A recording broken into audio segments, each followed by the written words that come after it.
Hoy llegamos a abordar el tercer bloque de información sobre esta serie de la adecuada iluminación y coloración de nuestros corales, la cual se compone de 3 videos. El que hoy vamos a hacer está dedicado a los nutrientes y al nitrógeno. El segundo va a ser sobre el tema de los aminoácidos y el tercero sobre cómo influye la temperatura en la coloración de esos corales que tenemos en el acuario. Compartirán conmigo que una persona con problemas cardíacos, que es fumadora, que es sedentaria, si la obligamos a correr un maratón, difícilmente lo va a lograr. Terminaría muerta o en el mejor de los casos, ni siquiera terminaría la carrera. Menos aún si el maratón se hace en un entorno complicado, por ejemplo, digamos La Paz en Bolivia, que por su altitud complica las condiciones. Nuestros corales no son nada diferente, deben de gozar de una buena salud, de una buena nutrición y vivir en un entorno de calidad. No podemos obligar a un coral, pues no podrá producir, porque queramos, porque lo obliguemos, las proteínas necesarias para la coloración si no está en buenas condiciones, si no tiene una buena salud, en fin, si no goza de ese contexto, el coral no podrá sobrevivir. Por ello, la correcta nutrición es fundamental para lograr una buena coloración.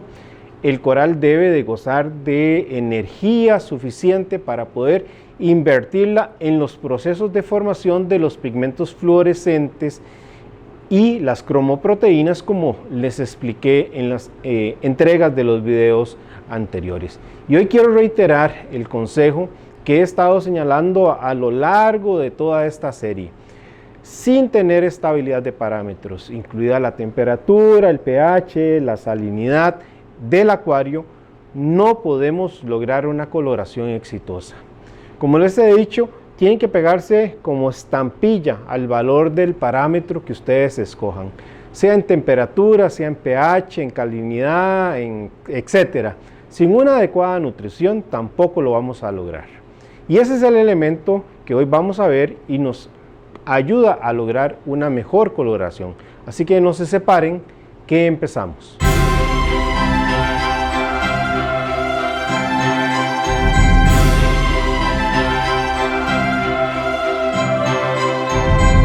Hola amigos de Mi Arrecife, qué gusto que nos encontremos nuevamente. Ya ha pasado bastantes semanas desde mi último video, pero como muchos de ustedes se habrán percatado, hemos lanzado un sitio web donde hemos reunido todos los contenidos que producimos en las diferentes plataformas de Mi Arrecife, ya sean podcast, ya sean estos videos o ya sean las notas que compartíamos por redes sociales. Si no lo han visitado, les invito a hacerlo. El sitio web, simplemente digiten www.miarrecife.digital. Estoy seguro que les va a gustar la información que hemos compartido en el blog y, por supuesto, visiten los acuarios destacados que tenemos en la sección del foro. Mis mejores deseos para que esta Navidad, luego de un año súper complicado para toda la humanidad, esté llena de salud al lado de sus seres queridos. Entremos en materia. En este último bloque de información sobre la coloración de nuestros corales, como expliqué, vamos a dividirlo en 3. Nutrientes y nitrógeno por un lado, aminoácidos por otro y temperatura como el último video. Todos estos temas serán con un enfoque en la coloración, por lo que no voy a profundizar en temas de la buena salud que puede alcanzar el coral por una buena nutrición. En el video de hoy veremos el aporte de la nutrición y el nitrógeno para esa coloración que queremos alcanzar. Los arrecifes coralinos y por tanto el entorno para el cual ellos han evolucionado y nuestros corales se caracteriza por un entorno de oligotrofía, o sea, entornos muy bajos en nutrientes, y no solo hablamos de nitratos y fosfatos, sino también entre otros de una baja biomasa de fitoplancton o de plancton, que hace que las aguas sean más transparentes, una baja densidad de sustancias húmicas, y lo contrario a este entorno, como puede suceder en algunos de nuestros acuarios, es un ambiente de eutrofia, sea una alta carga de nutrientes, algas en el agua que reducen transparencia, en fin, lo contrario a un ambiente oligotrófico. Y en el medio de estos entornos encontramos un estado mesotrófico.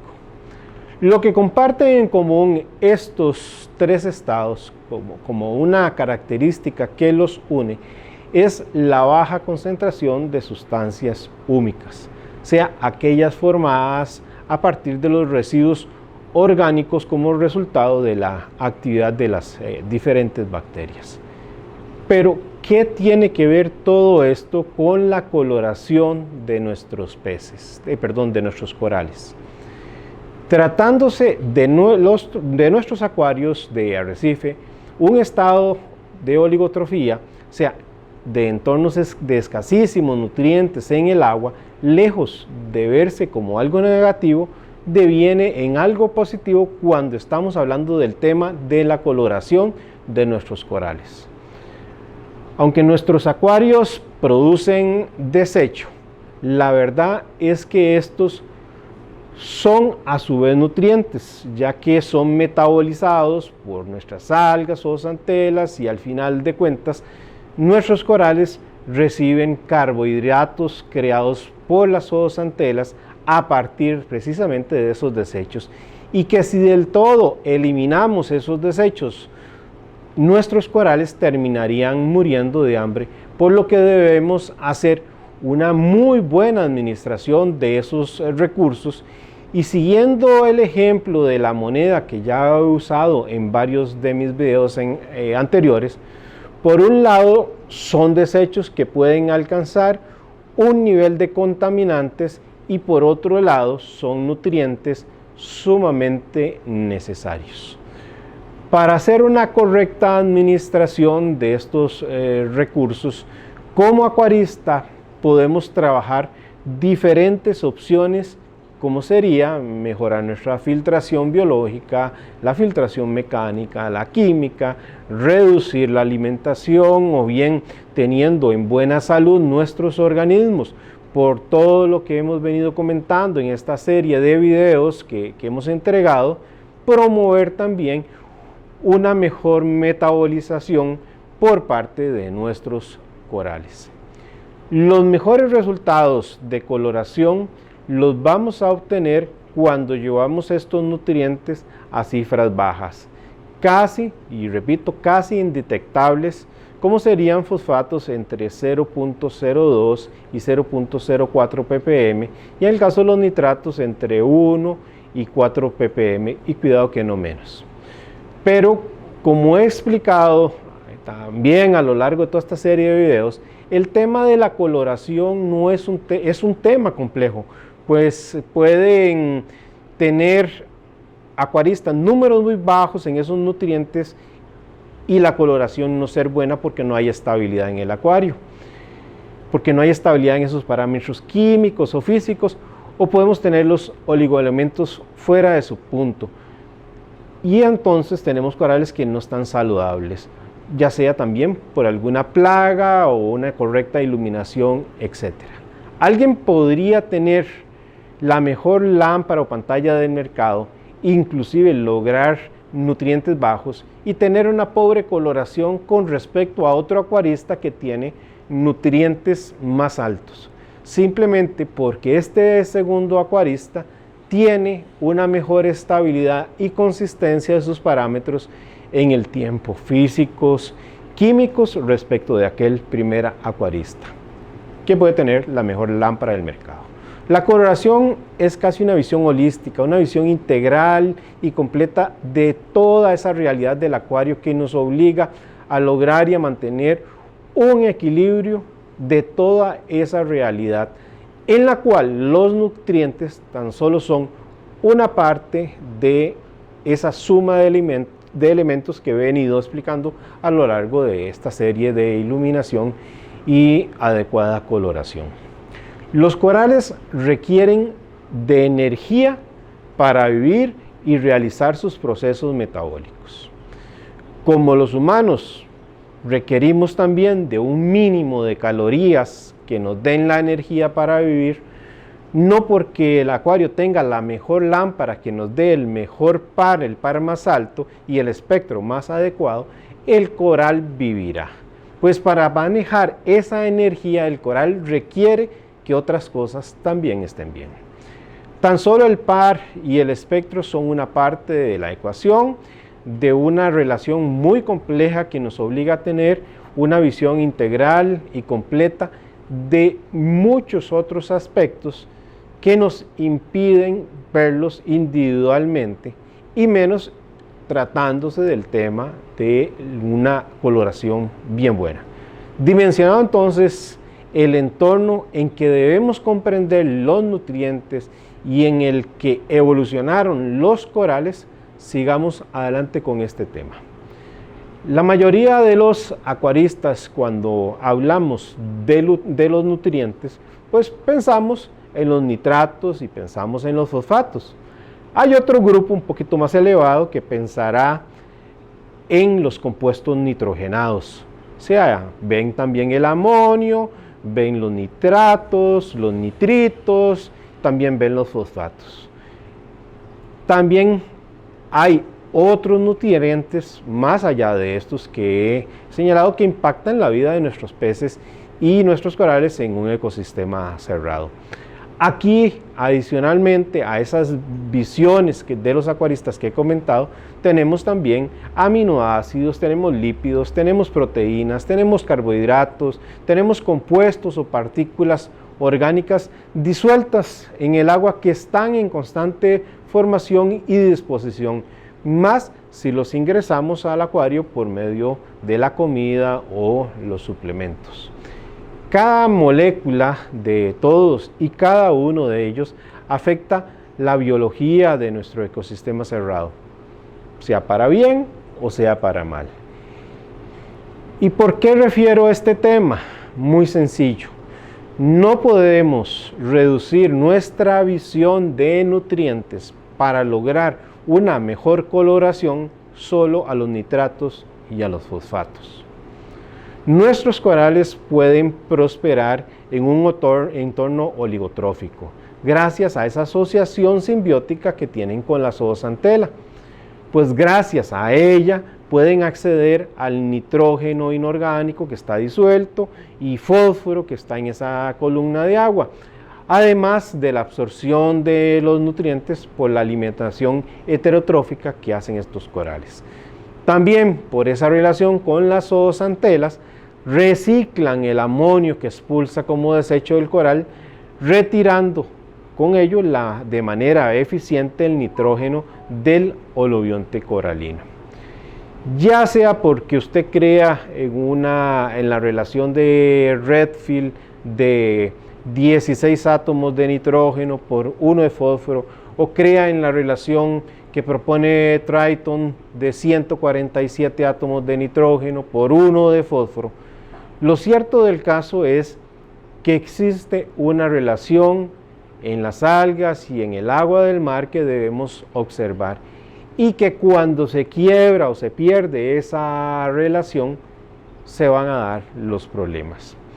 En una investigación que he leído y cuyo enlace les voy a compartir en la parte de abajo, en la descripción de texto de este video, se propone que los efectos negativos sobre la simbiosis de los corales y la zooxantel no son causados por un entorno enriquecido en nutrientes, sino por la inanición de fósforo en los simbiontes del coral.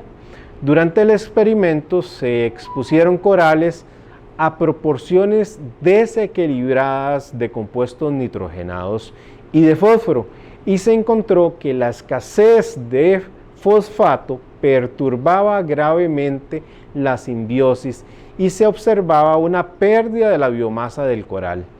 El mal funcionamiento de la fotosíntesis de algas y consecuente blanqueamiento en los corales por aumentos de temperatura y por la luz. Para este último caso de la luz, inclusive con iluminaciones que no son intensas como las que podemos tener en nuestro acuario, producían blanqueamiento cuando había temperatura cálida.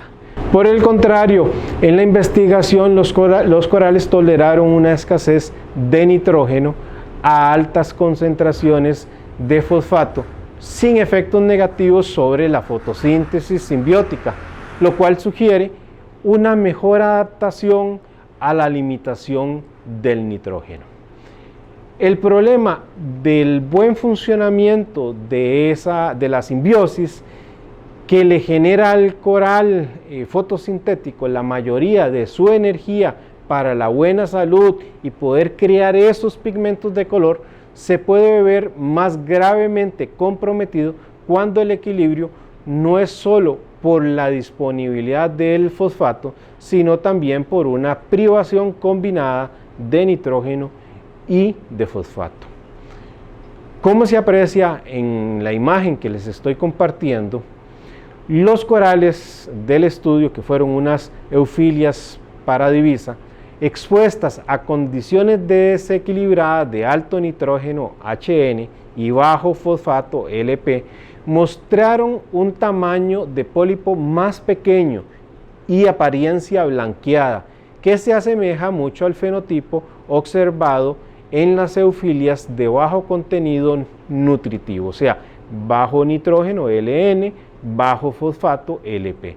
Por el contrario, las eufilias mantenidas con bajo nitrógeno LN y alto fosfato HP mostraron un fenotipo similar al de las eufilias mantenidas con alto nitrógeno HN y alto fosfato HP, como ven en la imagen. El aspecto blanqueado o color lavado de los pólipos de las condiciones de alto nitrato y bajo fosfato se asoció con un número de zooxantelas en el tejido del tentáculo, similar al observado con el bajo nitrato y bajo fosfato.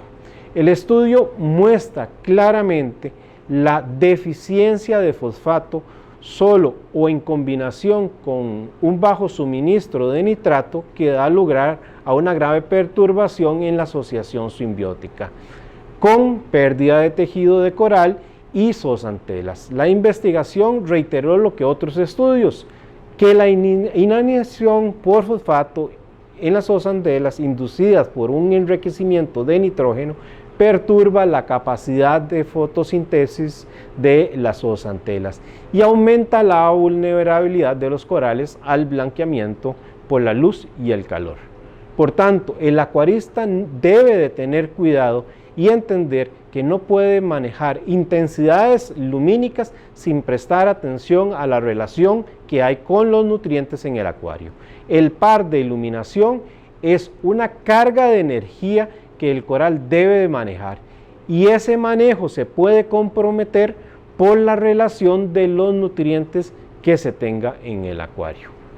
Nutrientes limitados como nutrientes de más pueden ser extremos perjudiciales para los corales. La zooxantela requiere un mínimo de nutrientes como fertilizantes para estas algas, pero más nutrientes de la cuenta, lejos de representar un beneficio, representan una amenaza, pues pueden dañar al coral de diferentes maneras. Si algo queda claro hasta ahora, es que la correcta nutrición del coral influye directamente en la coloración del coral. Pero veamos un poco más el impacto también de la buena nutrición para el coral. Por lo que vimos en la primera entrega de esta serie de videos, los corales fotosintéticos satisfacen sus necesidades nutricionales principalmente por esa relación que tienen con las algas zooxantelas. Y hemos referenciado que ese aporte es incluso hasta del 90% de la energía que el coral recibe según las investigaciones. Esta energía es absolutamente necesaria para que el coral pueda fabricar sus proteínas de color y realizar sus otros procesos de vida. No obstante, en septiembre del año pasado se dio a conocer también un estudio en la revista Functional Ecology por el Instituto Oceanográfico Woods Hole, también la Universidad de Nuevo México y el Instituto Oceanográfico Scripps, que señaló que efectivamente en el tema de la alimentación de los corales, aún las cosas no están escritas en piedra, pues la captura de presas por parte de los pólipos de los corales puede estar generándoles más nutrientes a los corales por esa vía en cantidades grandes de las que antes se creía. Pues por esta vía el coral vamos a encontrar en esas investigaciones que acumula grasas, creando reservas para que en momentos donde se da la expulsión de la zoozantela le sirvan para sobrevivir el tiempo suficiente para recuperar esos simbiontes expulsados conforme se enfrían las aguas de los océanos. Y ello ha supuesto un paso bastante importante en la protección de los corales, ya que en la medida que se pueda entender mejor cuándo, dónde y por qué los corales cazan sus presas, se podrá entender de mejor manera por qué algunos sobreviven de mejor manera en otros lugares, a pesar de que son las mismas especies de coral durante las épocas de temperatura elevada que crean los blanqueamientos. Para efectos nuestros como acuarista, esto nos dice que en la medida que podamos mejorar la nutrición de nuestros corales, también lograremos que estos respondan de mejor manera durante los momentos de alta temperatura en nuestros acuarios en las épocas de verano, así como en otros problemas. Pero sobre todo, al gozar de una buena nutrición, que cuentan ellos por tanto con energía suficiente para poder crear las proteínas de color, que son las que nos interesan, las cromoproteínas y las proteínas fluorescentes que hemos venido hablando desde el video anterior. Como lo he dicho en varias oportunidades en esta serie, sin buena salud no logramos sacar los colores que queremos, aun cuando tengamos la pantalla o la lámpara más cara del mercado con el mejor preset que el fabricante pueda recomendar. Si el coral no tiene la energía suficiente para invertirla en el proceso de formación de cromoproteínas y proteínas fluorescentes, no lograremos coloración. Y no solo no la lograremos, sino que aceleraremos la muerte de nuestros corales, pues al fomentar, al no tener estas proteínas y trabajar con alta intensidad lumínica, se quedará el coral sin la posibilidad de defenderse para esa iluminación que es intensa. Los investigadores en el estudio que antes les comentaba lograron separar tanto los pólipos de coral así como la zoozantela de esos pólipos y vieron los aminoácidos presentes. Dado que la mayoría de los corales no pueden producir sus aminoácidos esenciales y deben adquirirlos por medio de sus simbiontes o de lo que caza, los investigadores establecieron una especie de huella o firma química diferente para cada fuente de donde vino el aminoácido. Estas huellas, tal cual lo haría la huella del dedo de una persona, les permitió a los investigadores determinar cuánto de la nutrición de un coral provenía del simbionte o de las presas capturadas, y con ello medir la contribución de las diferentes fuentes de alimentos a las dietas de los corales, dándonos una visión más precisa de su nutrición. Dado ello, la investigación sugiere que algunos corales están comiendo mucho más de lo que pensábamos por medio de la captura de presas, y esto tiene implicaciones bastante importantes para la sobrevivencia de los corales ante el cambio climático. También encontraron que corales individuales de la misma especie pueden incluso tener dietas muy diferentes. Sí, y aunque sean de la misma especie, y eso realmente es verdaderamente increíble. Los corales duros son depredadores del mesoplancton, y la gran mayoría de estos utiliza sus tentáculos para capturar, así como sus filamentos mesenteriales. Su capacidad para capturar nano e incluso picoplancton está documentado en diferentes estudios y se ha encontrado que cumple con una proporción sustancial de las necesidades metabólicas diarias de los corales. Los corales son capaces de adquirir sus nutrientes a partir incluso de partículas y materia orgánica disuelta en la columna de agua. También el coral, por medio de los desechos de su mucosidad, materia orgánica disuelta que ven en esta imagen como DOM, se convierte en fuente de carbono y otros nutrientes para las comunidades bentónicas, lo cual crea un ciclo del moco coralino. O sea, este moco, cuando se desecha del coral, alimenta a estos organismos bentónicos que luego, por la captura que realiza el mismo coral de estos organismos, el coral se vuelve a alimentar dentro de este ciclo que ha creado. Estos organismos microbianos, planctónicos, son los encargados de reciclar el moco, que también beneficia a los organismos bentónicos. La comunidad microbiana dentro de los sedimentos y al nano y picoplancton, así que los corales recuperan una parte de ese contenido del moco por medio de la alimentación que hacen de sus presas. Pero se preguntará usted, ¿por qué abordo este tema si estoy hablando de la coloración de nuestros corales? Bueno, más allá de buscar una buena alimentación para el coral, sabemos que la zooxantel es fundamental para suministrar la mayor alimentación para nuestros corales. Y por tanto, jugamos tanto con los nitratos y los fosfatos del acuario, buscando un equilibrio entre la densidad de la zooxantel, alimentación y color.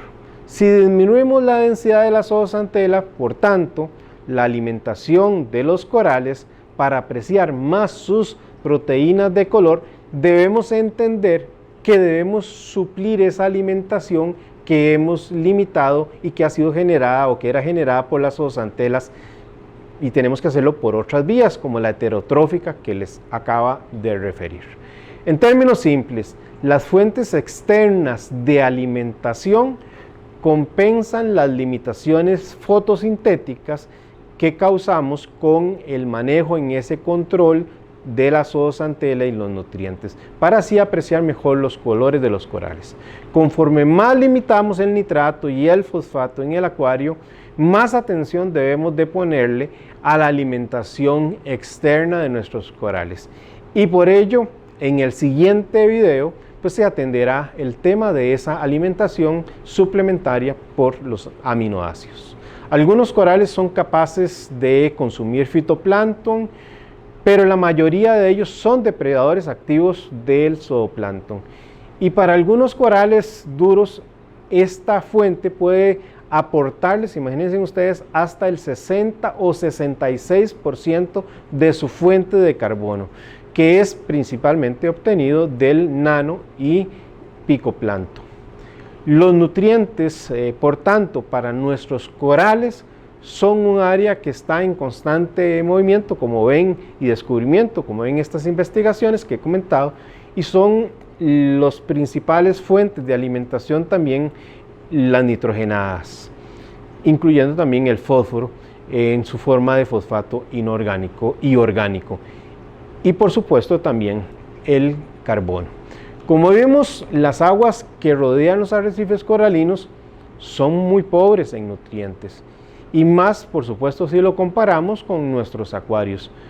Por ejemplo, En la Gran Barrera de Arrecife y en la Bahía Discovery de Jamaica, en el Caribe, el amonio ronda el promedio de 0.004 ppm y los nitratos entre 0.002 a 0.03 y el fosfato entre 0.02 a 0.03 ppm.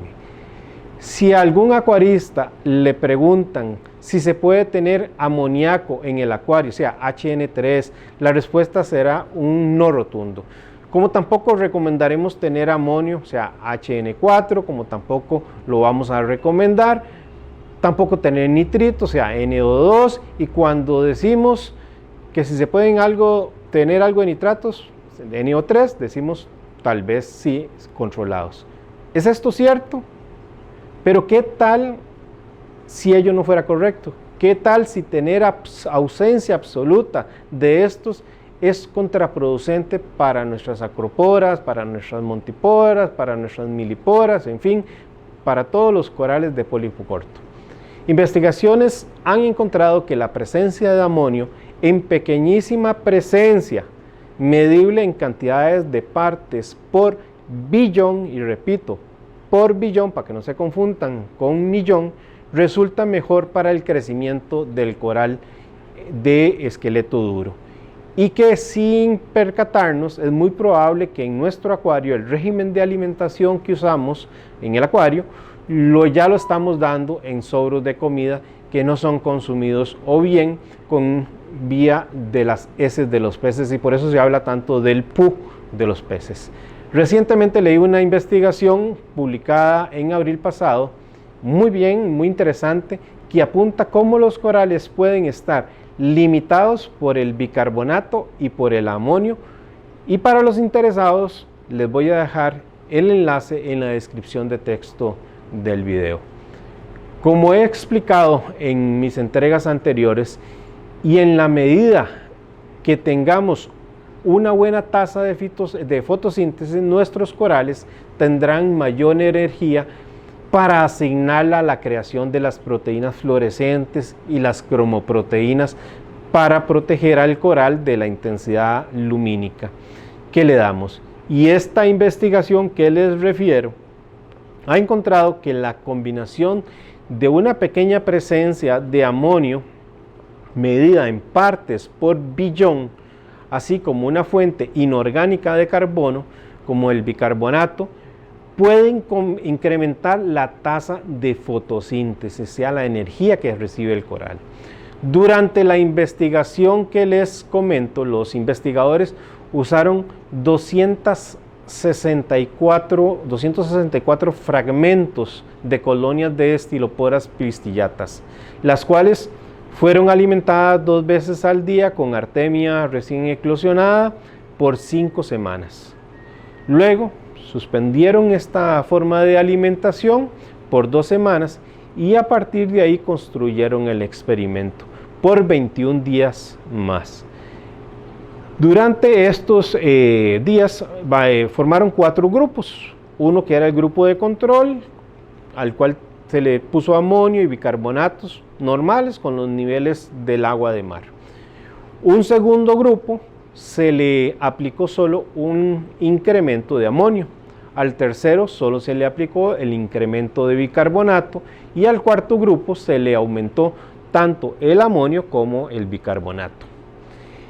El amonio se incrementó ligeramente a razón de 72 partes por billón, lo cual supuso un aumento de 4 veces la concentración que estaba presente en el acuario de control. Para que no nos confundamos, los test que usamos en nuestras casas solo pueden medir partes por millón y no por billón, como es el caso de esta investigación. Para el caso del bicarbonato, en el siguiente grupo usaron 366 partes por millón, que representaba un aumento de 3 veces respecto del grupo de control. Lo que encontraron fue que con solo el amonio extra, la densidad de la zooxantel creció tan solo en la primera semana de esta zooxantel, aumentando la producción de clorofila y carotenoides.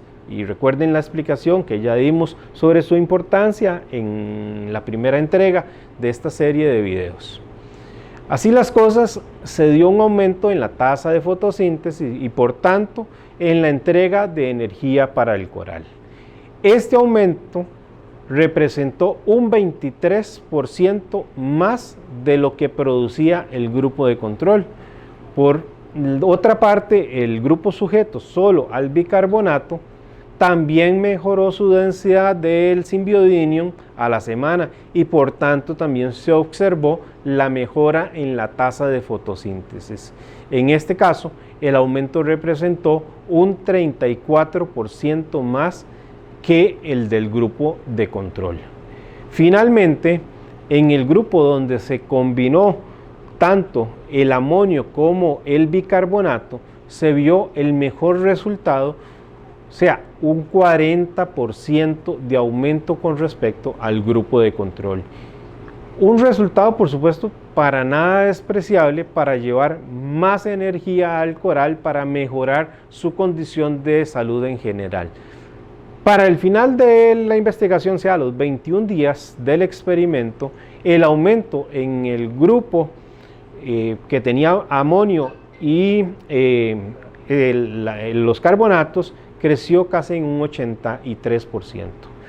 Lo más valioso de este estudio para nuestros acuarios es que nosotros como acuaristas debemos tener conciencia que las limitaciones al nitrógeno, al carbono orgánico, afecta también la zooxantel, la tasa de fotosíntesis y por tanto la energía disponible del coral para sus procesos, incluidos los de la formación de las proteínas de color, que son las que buscamos. En nuestros acuarios, la principal fuente de nitrógeno que tenemos es el orgánico, sea en partículas o bien disuelto en el agua. Obviamente la diferencia de uno y otro es el tamaño. Partículas para el caso de proteínas y para el caso de aminoácidos para los segundos. Y que por la actividad de los microbios una partícula puede pasar a nitrógeno disuelto en el agua. El nitrógeno orgánico puede entrar al acuario básicamente por dos vías principales. Por los alimentos que les damos a nuestros peces y corales, que contiene una gran cantidad de proteínas y aminoácidos. De estos, una parte constituida por los alimentos no consumidos se van a descomponer e ingresan inmediatamente a ese ciclo del nitrógeno. Y otra gran mayoría ingresa posteriormente a ese ciclo del nitrógeno como subproductos, sea como desechos, como resultado de la digestión de los organismos. Estos desechos se van depositando como sedimentos y por una actividad física y química se descomponen e ingresan al ciclo del nitrógeno. Precisamente es esta etapa donde los desechos se van depositando y haciendo sedimento en nuestro acuario que surge esa segunda forma por la cual el nitrógeno orgánico ingresa al acuario y a la cual se le conoce como fijación del nitrógeno, la cual es sumamente relevante ya que también permite la incorporación del nitrógeno ambiental a esa cadena trófica que tenemos o queremos desarrollar en nuestros acuarios.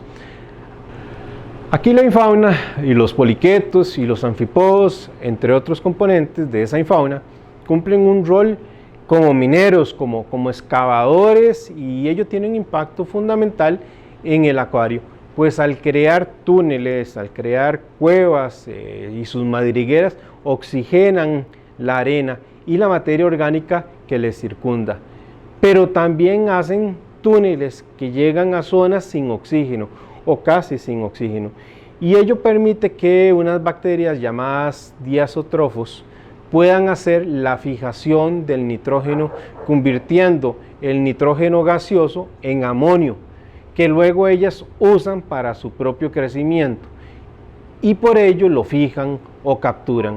Pero claro está que cuando mueren ese nitrógeno, ingresa nuevamente al acuario, aumentando su concentración y por el contrario, a mayor captura que hacen en estos, menos nitrógeno vamos a tener en el acuario. Los diazotrofos son un grupo de microorganismos marinos fijadores de nitrógeno que relativamente tienen poco tiempo de haber sido descubiertos. Dentro de ellos hay una buena cantidad de ciliados que sí se han estudiado y que hospedan simbiontes diazotrofos que fijan el nitrógeno. Un estudio financiado por la Unión Europea que se llama Evolución de la simbiosis entre ciliados y procariotas fijadoras de nitrógeno, encontró que luego de 5 años de estar estudiando el zooplancton cultivado, que la misma especie de diazotrofos estaban presentes en muchos tipos de ciliados. Este estudio ayudó a comprender de mejor forma cómo estos microorganismos diazotrofos cooperan con otras especies para captar nitrógeno y por tanto el rol que cumplen en nuestro acuario. Pero, ¿cuánta fijación de nitrógeno se da en nuestro acuario por parte de ellos? Es más, ¿cuánta fijación perdemos por tanto abuso de antibióticos que solemos hacer en el acuario para tratar de manejar problemas con peces y cianobacterias que afectan todas estas bacterias? Lastimosamente no hay estudios del tema sobre nuestros acuarios y por tanto no se conoce a ciencia cierta, pero si lo comparamos con la actividad natural de lo que sucede en los arrecifes coralinos, solo podría decirles que este es un proceso más que importante, es fundamental. Si hablamos de dinoflagelados, pues nos asusta la palabra, pensamos en catástrofe, pero cuando hablamos de la zooxantel, un tipo de dinoflagelado, le damos un gran valor a ella. Lo mismo sucede con la cianobacteria. Cuando pensamos en ella, inmediatamente pensamos en esa alga indeseable. Pero la cianobacteria es una de las bacterias que también realiza fijación de nitrógeno y cumple, por tanto, un rol fundamental en el océano y, claro, en el acuario. Está claro que puede multiplicarse descontroladamente cuando el nitrógeno se hace abundante en el sedimento del acuario por el mal manejo que hacemos, de ahí que debemos de tener ese control.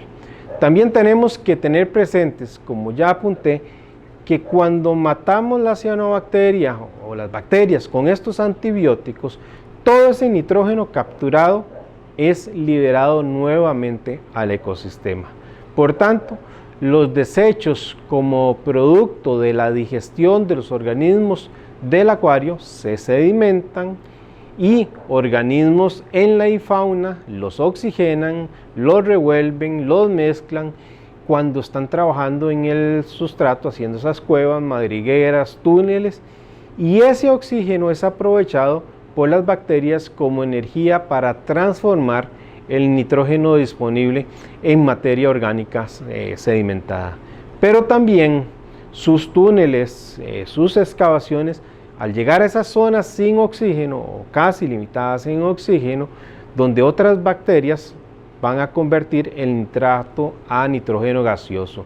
Y todo este proceso de nitrificación y desnitrificación da paso a que bacterias como las diazotrofas capturen o fijen el nitrógeno gaseoso.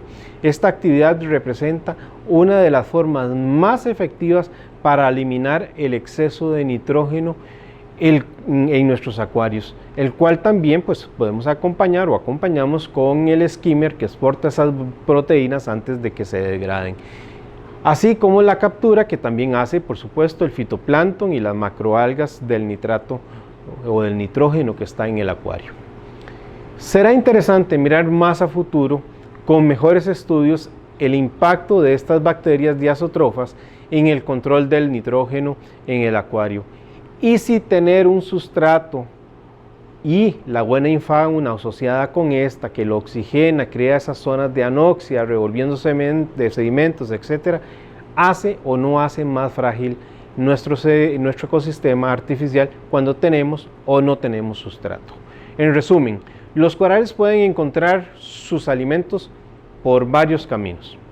Los corales reciben azúcares de sus zooxantelas simbióticas a través de la fotosíntesis. De esta manera, el coral puede alcanzar hasta el 90% de la cantidad diaria de energía que éste requiere. También los corales capturan el plancton. Este puede ser fitoplancton, zooplancton y bacterioplancton, o una mezcla de ellos. El tipo de plancton capturado va a depender en gran medida de la especie de coral. Según las investigaciones científicas, los corales blandos prefieren más el fitoplancton y los corales duros, según la especie del coral, fitoplancton o zooplancton o zooplancton.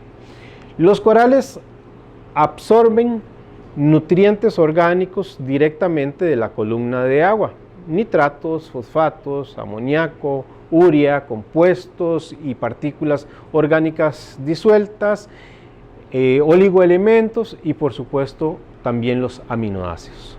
Está claro que aún nos falta mucho por investigar sobre la nutrición de nuestros corales y por tanto no es extraño que entre nosotros mismos los acuaristas existan diferencias sobre si dar o no dar suplementos alimenticios, de si debemos seguir la realidad de lo que sucede en los arrecifes o separarnos de esa realidad por tener ecosistemas cerrados. Aun cuando usamos también guías de los arrecifes naturales como referencia para llevar nuestros acuarios, existen diferencias insalvables que nos separan de esos arrecifes naturales. Nosotros mantenemos un ecosistema cerrado y eso varía drásticamente muchísimas cosas. Y una de esas cosas es el tema de los nutrientes. En los arrecifes naturales circulan en un ecosistema abierto y en nuestro acuario en uno cerrado. Y ello hace que tengamos que exportarlos con cambios de agua, por las medidas que están en el sump, por medio del skimmer o suplementarlos o añadirlos por los mismos cambios de agua u otros productos. En materia de suplementación, caemos en los aminoácidos. Aunque este tema va a ser el que vamos a ver a profundidad en nuestro próximo video, quiero dejar apuntaladas algunas ideas iniciales como abrebocas. Veamos el ejemplo de la absorción de diferentes formas de nitrógeno que realiza la Stylopora plistillata según una investigación que se hizo en su entorno natural. Un 43% de lo consumido es amonio, un 34% es amoníaco, un 21% constituyen aminoácidos y un 3% es urea. Nuestros acuarios suelen ser muy ricos en amoníaco y nitratos. En las investigaciones científicas estos profesionales han podido separar el tejido del coral de la zooxantel y descubrieron que son responsables de la absorción de estas formas de nitrógeno y de aminoácidos. Los científicos también han descubierto que tanto los corales como las zooxantelas son capaces de absorber mucho más aminoácidos en un acuario que los que absorben en la naturaleza. En la investigación que les cito, se encontró que la Stylopora era capaz de absorber 11 tipos de aminoácidos de la columna de agua. En la imagen que les estoy mostrando ya verán ustedes cuáles fueron. Aquí surge la pregunta, ¿esta absorción es pasiva o requiere el transporte activo de los aminoácidos al tejido coralino? Bueno, en esta otra imagen que también les estoy compartiendo, vemos los resultados de la investigación que nos da respuesta a esa pregunta. En la imagen, en el eje vertical, vemos los niveles de absorción de nitrógeno. Nanomoles de nitrógeno por hora por centímetro cuadrado en el tejido de la Stylopora plistillata, en relación con la concentración de aminoácidos en micromoles por litros de agua que ustedes observan en el eje horizontal. La flecha roja muestra la concentración natural de los aminoácidos en el agua de mar. La línea recta muestra cuánto nitrógeno de los aminoácidos es teóricamente capaz de absorber el coral. Y como observan, el coral puede absorber muchísimo más. La flecha verde muestra un ejemplo de cómo agregando aminoácidos adicionales al acuario, los corales pueden absorberlos al menos 7 veces por encima de la cantidad natural que se encuentra en el agua de mar. Bueno, mis amigos, llegamos al final del video. Espero que la explicación de hoy haya sido interesante, del agrado de ustedes y que nos permita comprender mejor el rol que cumplen los nutrientes y el nitrógeno en la coloración de nuestros corales. En el próximo video de este último tema de la coloración veremos el papel de los aminoácidos y en el último video el de la temperatura y su afectación en la coloración de nuestros corales. Que sus acuarios se encuentren mejor cada día y nos encontramos próximamente. Nos vemos.